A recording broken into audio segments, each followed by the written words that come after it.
ভাই, মুরব্বিয়ান, মা বোনেরা, আসসালামু আলাইকুম।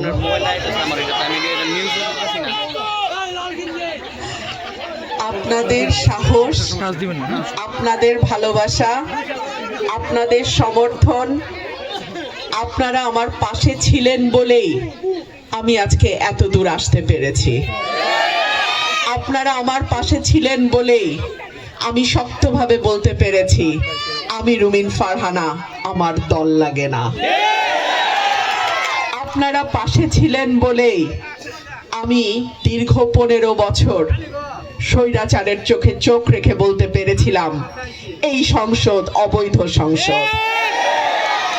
আপনারা যদি আমাকে সাহস দেন, শক্তি দেন, আমার পাশে থাকেন, ইনশাআল্লাহ আল্লাহ যদি আমাকে আপনাদের প্রতিনিধি নির্বাচিত করেন, আমি আগামী 5 বছরের মধ্যে সরাইল আশুগঞ্জের 17টা ইউনিয়ন, বিজয়নগরের 2টো ইউনিয়ন, মোট 19টি ইউনিয়নকে বাংলাদেশের মডেল এলাকা করতে চাই। প্রিয় ভাইরা আমার, এই উপজেলা নিয়ে আমার অনেক পরিকল্পনা, অনেক স্বপ্ন, অনেক কিছু করতে হবে, আমি আমার মতন করে চিন্তা করে রেখেছি। এই এলাকা নিয়ে আমার স্বপ্নের কারণ আপনারা কম বেশি সবাই জানেন। আমার বাবা নির্বাচিত হওয়া সত্ত্বেও ওনাকে কাজ করতে দেয়া হয় নাই। আমি আমার বাবার এই আসনে দীর্ঘ 40 বছরেরও বেশি সময় পরে আপনাদের দরজায় এসছি। আমি আপনাদের ঘরের মেয়ে, আমি আপনাদের কাছের বোন। আপনারা যদি আমাকে নির্বাচিত করেন, ইনশাআল্লাহ ইনশাআল্লাহ আমি এই এলাকার যে অবহেলিত মানুষ, তাদের উন্নয়নে আমি 5 বছর নিরলস কাজ করব। আমাদের এই ভাটি এলাকা, এখানে কোনো রাস্তাঘাট নাই। গ্রীষ্মকালে, বর্ষাকালে কাদা, আর শীতকালে তৈরি হয় ধুলা। এতটাই ধুলা যে আমি সরাইল থেকে কালীকচ্ছের ভেতরে এইটুকু আসব, উপায় নাই, ধুলা আর ধুলা। আমরা যদি এই রাস্তাঘাটের উন্নয়ন না করতে পারি, আবারও যদি এমন কারো হাতে এই এলাকা যায় যে 5টা বছর শুধু তার নিজস্ব লোকজন দিয়েই সময় পার করে দিবে, তাহলে কিন্তু এলাকার মানুষের, সাধারণ মানুষের ভাগ্যের কোনো পরিবর্তন হবে না। যেহেতু আমি কোনো দলের প্রার্থী না, আমার কোনো হাই কমান্ড নাই, আমার দিকে এক গাদা নেতা তাকায় নাই যে আমি এমপি হব আর তারা লুটে পুটে খাবে। সুতরাং আমার পক্ষে সৎভাবে, ন্যায্যভাবে আপনাদের জন্য কাজ করাটা অনেক বেশি সহজ হবে।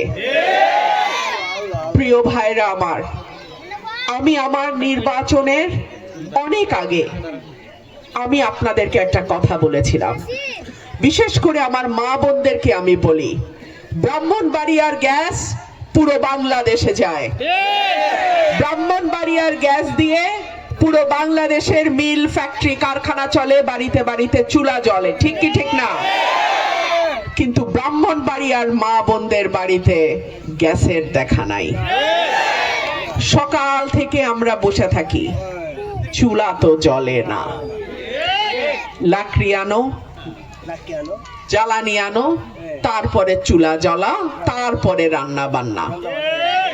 আমি যদি আপনাদের ভোটে এমপি নির্বাচিত হতে পারি, সংসদে প্রথম দাবি আমি তুলব, ব্রাহ্মণবাড়িয়ার গ্যাস আগে ব্রাহ্মণবাড়িয়ার মানুষ পাবে, তারপরে এই গ্যাস বাংলাদেশের অন্য কোথাও যাবে। আমাদের আশুগঞ্জের সরকারি সার কারখানা, জিয়া ফার্টিলাইজার কারখানা, এই কারখানা কেন চলে না?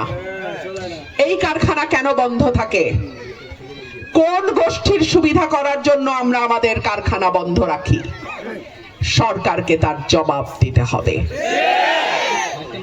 সরাইল আশুগঞ্জের মাটি আমি বলি স্বর্ণের মতন খাঁটি।